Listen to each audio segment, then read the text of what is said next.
Viva Voz, com Vera Magalhães.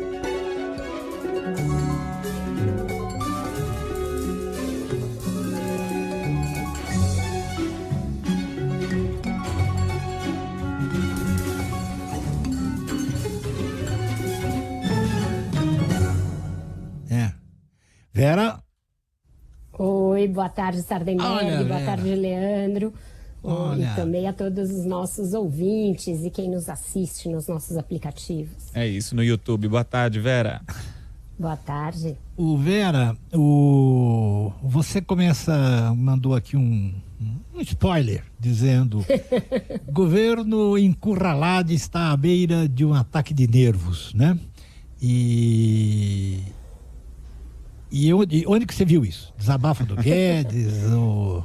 E você sabe que o Barra Torres, o presidente da Anvisa, né? O Barra Torres disse agora mesmo que as vacinas contra a Covid não causam nenhuma doença. Não citou o Bolsonaro, mas não precisava. Não precisava. Esse daí está atuando como bombeiro na incontinência verbal anterior do presidente, né, Sardenberg? Exatamente. Finalmente alguém sensato que não está à beira ou de um ataque de nervos ou de um ataque de negacionismo. Ele não é do governo, a Anvisa não é exatamente do governo, mas é um órgão do Estado brasileiro. É importante que tenha uma voz sensata falando em nome da ciência. E tem sido é importante. A Anvisa tem feito isso no mais das vezes. Tem aqui um reparo aqui, outro ali, né? Por exemplo, eles não foram na reunião da Conitec, que acabou por adiar a decisão lá da questão das normas, né, dos protocolos para o tratamento da Covid. Então isso foi um senão, mas de um modo geral a Anvisa vai se conduzindo bem nessa crise, Sardenberg.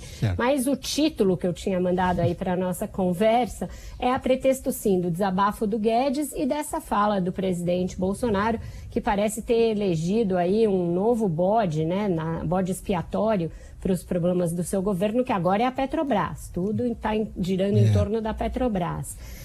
Eu acho que nos dois casos, Sardenberg, a gente tem aí uma espécie de confissão por parte do presidente e do ministro da Economia de que eles estão desesperados com problemas complexos de um governo que eles acharam que iam resolver com medidas simples, pedaladas, jogando a conta para os governadores, jogando a conta para o Congresso dar mais dinheiro para resolver, e não está funcionando exatamente dessa maneira. Não é tão simples equacionar esses problemas complexos como o do preço dos combustíveis, como o do Auxílio Brasil, com base em soluções tiradas da cartola. Então o que a gente viu hoje foi, só para concluir, essa fala do Bolsonaro, e o Guedes, que num desabafo chamou o seu colega do Ministério da Ciência e Tecnologia de burro, diz que ele está cercado de burros, que é muito difícil continuar num governo assim. Diga. Que Guedes, está cercado de burros é muito bom, né? É muito bom, ele é um gênio incompreendido, Sardenberg. Exato. Então o ponto, Vera, é o seguinte, é que o Bolsonaro claramente é um despreparado, né? Despreparado tanto, e ele achou que era fácil governar, né? Tanto que não percebia o tamanho dos problemas e continua sem perceber o tamanho do problema. Por isso que ele está falando agora em se livrar da Petrobras, né? Porque diz que dá muito trabalho. Bom. E que só é boa para os acionistas, para mais ninguém. Sendo que o governo é acionista da Petrobras. O maior, mas tudo bem, esquece esse caso. Agora, o que fica também evidente é o despreparo do Guedes, né? Despreparo do Guedes, tanto técnico quanto eu diria até emocional, o Sardenberg, porque ele se preparou para ser ungido o ministro principal desse governo, ter todas as suas diretrizes acatadas e seguidas, e desde o início a banda não tocou dessa maneira.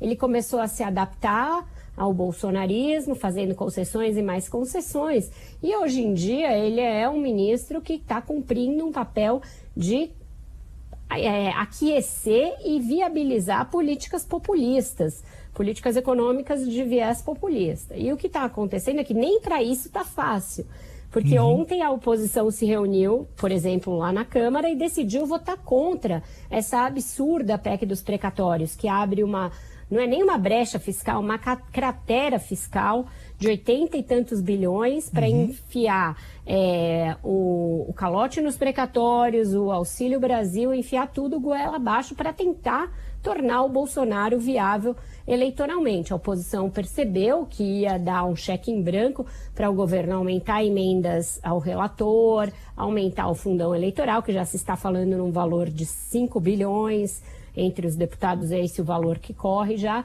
A oposição percebeu que ia dar um cheque em branco para o Bolsonaro fazer benesses eleitorais e tirou o pé. Provavelmente não vai aprovar. Falei com alguns senadores ligados ao presidente do Senado, Rodrigo Pacheco, também é esse o clima por lá no Senado, de não deixar passar essa PEC que implode o teto e que é um cheque em branco para o Bolsonaro gastar nas eleições, não só com o social, o qual todos nós reconhecemos a necessidade de que seja socorrido, mas é um cheque em branco para gastos dos mais diferentes tipos, todos eles com viés eleitoreiro. Então não está fácil nem pedalar. E isso fica evidente nesses destemperos, tanto do ministro quanto do presidente. Você acha então que o Senado vai brecar a PEC? Eu acho que ela já vai ter problemas na própria Câmara. Que vai a segunda votação, né? Não, porque votou na comissão não votou em plenário ainda. E eu acho que em plenário pode ter uma situação mais difícil que na comissão. Ontem a oposição mais à esquerda se reuniu e tirou uma disposição de votar contra. E aquela oposição de centro, PSDB, PSD, começa a perceber que também não é o caso de pôr uma azeitona desse tamanho na empada até aqui meio já passada do Bolsonaro. Então eu acho que a PEC vai enfrentar dificuldades, tanto que o Lira tirou de pauta ontem, está renegociando essa questão. Então a gente tem aí um cenário que até para pedalar o governo talvez tenha de fazer ainda mais concessões do que já fez, concordar, por exemplo, com o aumento de emendas e aumento do fundão eleitoral. E aí o que vai acontecer com o nosso Guedes, tão aflito ali com os burros ao seu redor? Porque ele já disse que se aumentarem o fundão e as emendas ao relator, ele não tem como permanecer no governo. Publiquei essa manchete no Globo na segunda-feira. E aí, como é que ele fica, né? Tem os burros de um lado, mas tem outros que não podem passar por mentirosos de outro. Se o ministro ameaça toda vez, né? Eu vi um lobo, vou em um lobo, assim eu saio, e não sai nunca, ele só vai acumulando desmoralização para o seu capital ali, né? Pois é, e os caras lá do Congresso não são burros não, né? São bem espertos, né?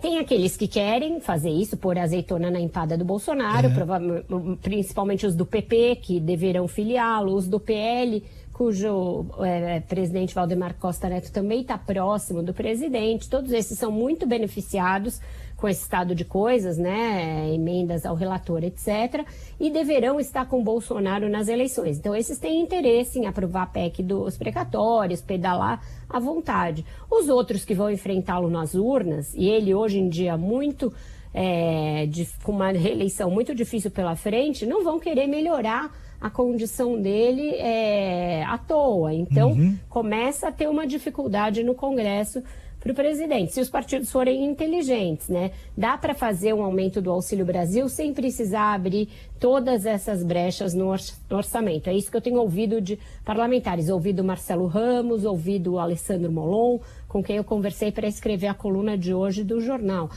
O próprio Marcelo Ramos fez as contas no Twitter dele. Ele falou, olha, estamos falando aqui de uma autorização para o governo pedalar em 80 e tantos bi no precatório e tal. Para onde vai esse dinheiro? Não é só para o Auxílio Brasil. A gente vai mesmo dar esse dinheiro para o governo? Então, essa ficha começa a cair mais fortemente na oposição, Sardenberg.